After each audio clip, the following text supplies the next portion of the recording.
products that you need to wash your natural hair as well as washing the upart wig. I'm taking my hair down from how I wear my hair at night and how I sleep. You can see that the hair is very, very loose, and the actual bohemian curl hair is a little bit dry. It's a little bit stuck together, and we're trying to revive my hair as well as reviving the upart wig, which is gonna be in another video, how I wash that hair with baking soda. So I'm just gonna go ahead and put it up so I can get it out of the way and I can take off this upart wig. So I'm just gonna find one thread, cut that thing, and take this thing off. We all know how to take thread out of our hair. Well, we should know, hopefully. Feels so good. Ooh, yes, it feels so good to get it out. And that's what my braid pattern looks like. So I'll show you how I do that and rebraid it. This is how I wash my hair. As you can see, I have not taken down the braids that are under my upart wig because this is a shortcut of how I do my rebraid my upart wig. So what I usually do is I use the Giovanni tea tree, I think it's Giovanni, and it's the tea tree shampoo. I got it from Trader Joe's. It has sort of a minty sort of feel on your scalp, which is great for encouraging growth. And that's what we want when you use protective styles. So I'm just rinsing all of the soap out, and now I'm starting to use my favorite inexpensive conditioner. It is the Aussie Moist. It has a lot of slip and it moisturizes your hair quickly, and it's not expensive. You know I'm all about saving that dollar, honey. Save that money. Sorry, my chair is old, so you can hear this thing. So I just rub it all through my hair and I wait for about 10 minutes while I wash the rest of my body. And here I am, I'm back. And this is an old maxi dress. I like to dry my hair with cotton material, so t-shirts, things like that. Please don't use towels if you have curly hair because it breaks your hair off and it dries your hair. Any old t-shirt, you can use that. So I just go ahead and wrap that thing up in a bun. Of course, I left one curly out, but I'll get that in a minute.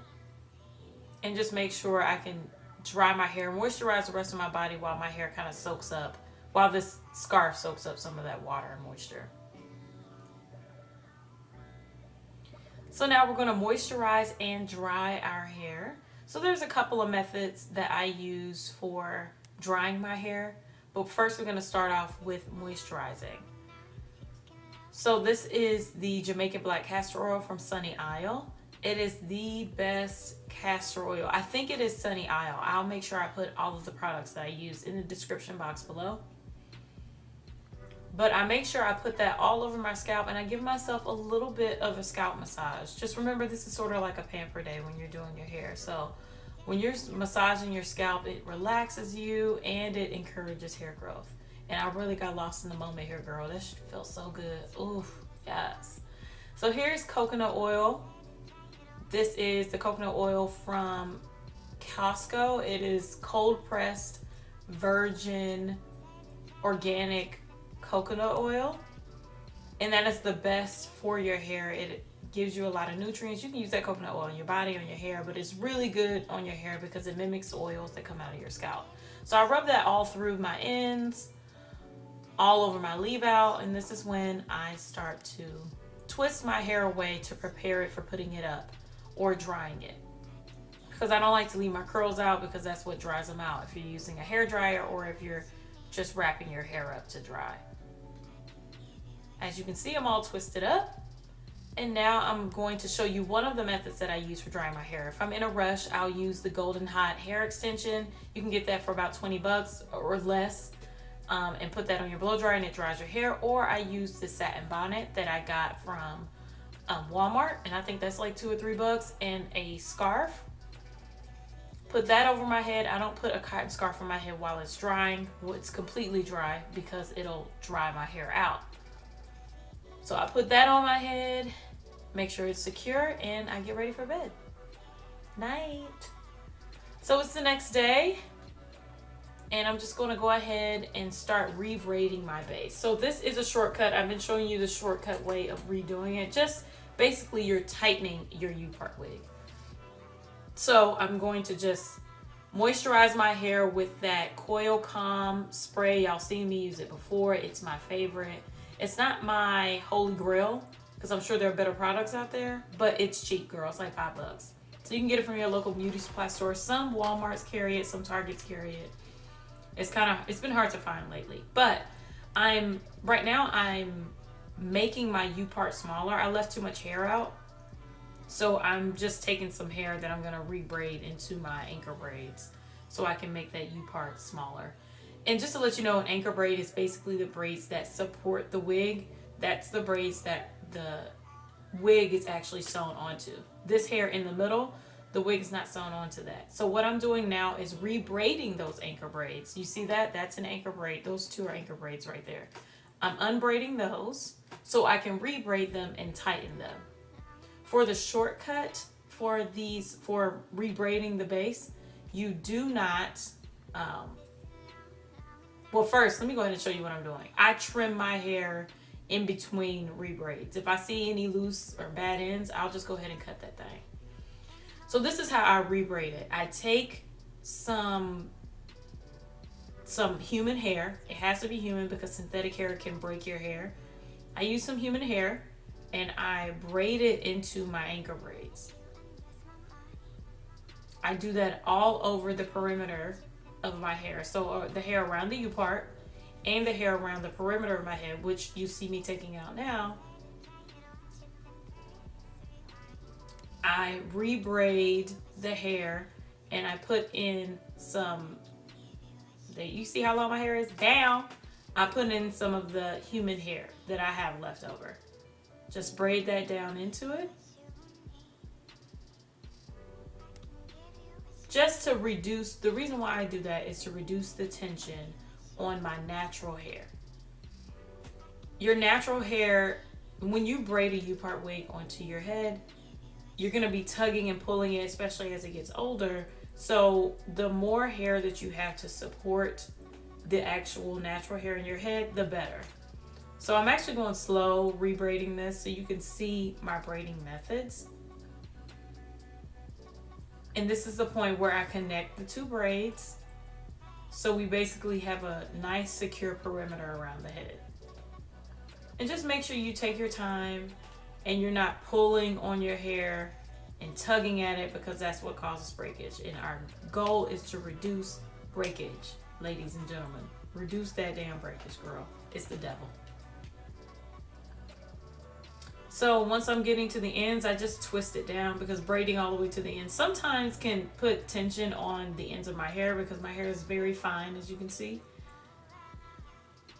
So I'm going to add some more castor oil on the ends of my hair and also on my scalp just to soothe it because it is stressful for your hair to be braided down. So now I'm just combing through the middle part. So this is how I fully rebraid my hair. Where you would stop if you're doing a shortcut is just the perimeter braids, tuck that braid back in and then sew the upart on and you're done. But I'm showing you one of the methods. This is another shortcut. You can either braid the hair down in two braids, but we're not going to do that because that's just for the simple method. We're going to do a little bit more because the thicker the braids are for me, the more tangled my hair gets. So I want to make sure I do less braids, but I don't want to do too many. I don't want them to be skinny and small. It's not necessary. So I'm going to do 4 braids. So this is the first one. The first one you braid all the way down. This is the second one. The second braid you braid down and you pull the first braid into the second braid halfway down. Then you braid that all the way down to the bottom. Hey husband, he's in the background. So you braid that one all the way down. Now we're going to skip to the opposite side because our main anchor braid that's going to have all the braids braided into one will be the middle one because that's going to be the thickest braid. So we braid the one on the very far end all the way down to the bottom. Add some castor oil to all the ends. And this is going to be the main braid, the hub braid, if you would say, that's going to braid in all the hair. So I took the upart braid. I'm taking the one on the right. I'm braiding it into it, then I'm taking the one on the left, then I'm braiding it down, and then I'm gonna take the one on the very bottom. So all the braids are braided into this one middle braid. As you can see, it's the thickest braid, but because it's in the middle of my head and I'm wearing curly hair, you're not gonna see it. You won't be able to tell. It'll look flat. So at this point, this is when I'm going to go ahead and just sew that middle braid down so that braid is not hanging loose, because that's what causes breakage as well. So I'm just gonna sew it down loosely, nothing tight, and tie it into like a loose knot so it's easy to take loose. So we're all done with the braiding. So now we add more oil, more moisturizing. That's very important. Moisturize your braids when you're braiding your hair down. And this is the curly wig. So in the video before this, you see how I wash this hair with baking soda. It reduces the dryness on the hair. So I'm just gonna go ahead and connect that to my head and sew it down. I think the sewing is self-explanatory. I think I showed it in my last video, so it's not necessary for me to show it all the way through again. So I'm just gonna go ahead and speed through this. Go around the anchor braid. This is like my favorite part because it feels so tight. It feels like it snatches your face up. It shouldn't, but you know what I'm saying. It shouldn't be snatching your face. That means you're gonna break your edges off. But you know what I'm saying, girl. That new weave feeling when that face feel tight, your face looks shiny. Yes. Here it is. And this is the finished look. Bam. Look at them curls. Yes. Yes. Look at those curls, honey. And it's versatile. You can flip it over. It looks so natural. Thank you so much for watching, ladies and gentlemen. I'll see you next time.